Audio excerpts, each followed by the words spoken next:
पत्रकार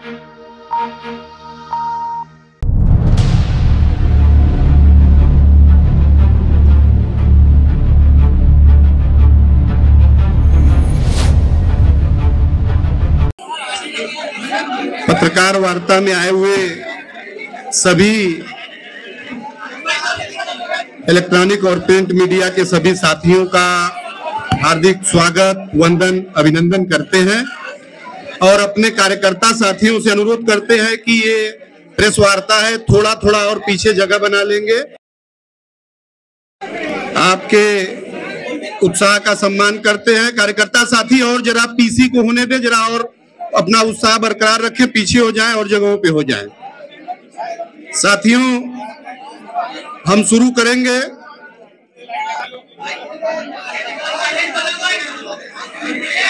शांत हो जाइए, शुरू करते हैं। आज इस पीडीएम प्लीज पल्लवी पटेल जी के साथ पूरे भारतवर्ष में पिछड़े, दलित, वंचित के आवाज और उत्तर प्रदेश में डॉक्टर पल्लवी पटेल जी के साथ AIMIM के हमारे जनाब असदुद्दीन ओवैसी साहब, उनका हम उत्तर प्रदेश में अपनी पार्टी, अपना दल कमेरावादी की तरफ से हार्दिक स्वागत, वंदन, अभिनंदन करते हैं। उनके साथ हमारे मंच पे किसान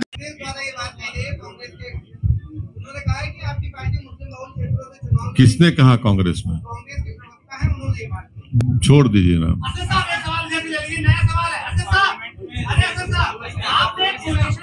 हाँ,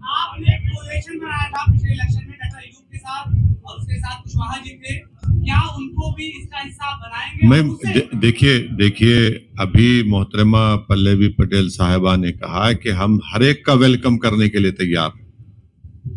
उससे सबक क्या लिया आपने? उस कोalition के बनाने के बाद रिजल्ट बहुत अच्छा नहीं रहा। हाँ,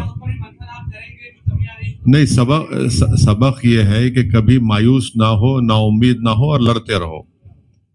करेज ऑफ कन्विक्शन होना चाहिए आपको। तो हम वो काम कर रहे हैं। उस राह पे क्या, उस राह पे चल पड़ी है, वो उस राह पे चल पड़ी है, बिल्कुल चल पड़ी है।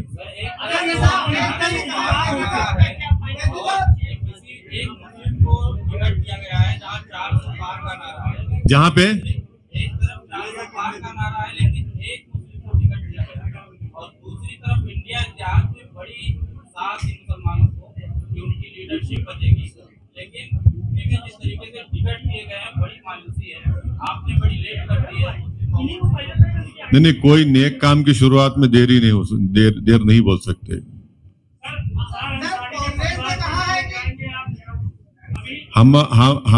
हम पब्लिकली उस परिवार से हम उनको कंडोलेंस दिए हैं और कल इत्तेफाक से रात में हमारी उनके फर्जन, लायक फर्जन जनाब उमर अंसारी साहब से हमारी बातचीत हुई। जब वो दुख भरी खबर आई उनके इंतकाल की, तो हम फोन लगाए थे उनके बड़े भाई को, अफजाल अंसारी साहब को, मगर बात नहीं हो पाई।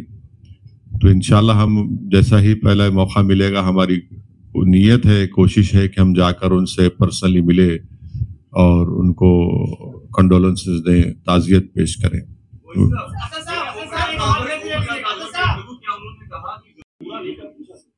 तो मैं आपसे सिर्फ इतना कहना चाहती हूँ कि सामाजिक न्याय की लड़ाई बहुत पारदर्शिता के साथ लड़ी जानी चाहिए। और पीटीएम हमने इसलिए ये नारा दिया है क्योंकि कहीं ना कहीं अल्फाबेट ए में कंफ्यूजन था। कभी वो आधी आबादी था, कभी वो अगड़ा था, कभी वो अल्पसंख्यक था, कभी आदिवासी हो गया और कभी जाते जाते ऑल हो गया। तो हमने कहा राजनीति में कंफ्यूजन नहीं होना चाहिए, पारदर्शिता होनी चाहिए।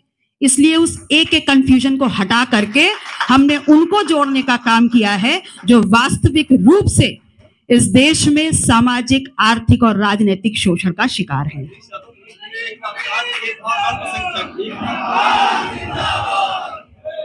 कई बार उन्होंने कहा कि एक का मतलब अल्पसंख्यक है। तो मैं समझना ये चाह रहा हूँ कि क्या अखिलेश यादव अल्पसंख्यकों या मुसलमानों का भला नहीं कर सकते? आपको ऐसा लगा?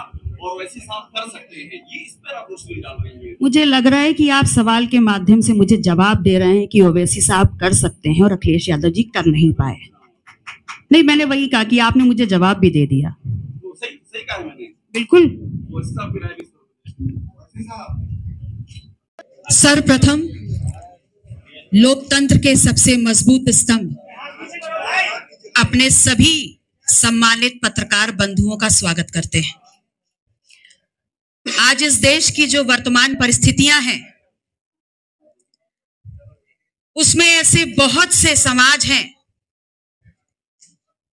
सामाजिक समूह हैं, विशेष रूप से पिछड़े समाज की बहुत सी जातियां, दलित समाज और मुसलमान समाज, जिनको लगातार जिनका शोषण किया जा रहा है, जिनका दमन किया जा रहा है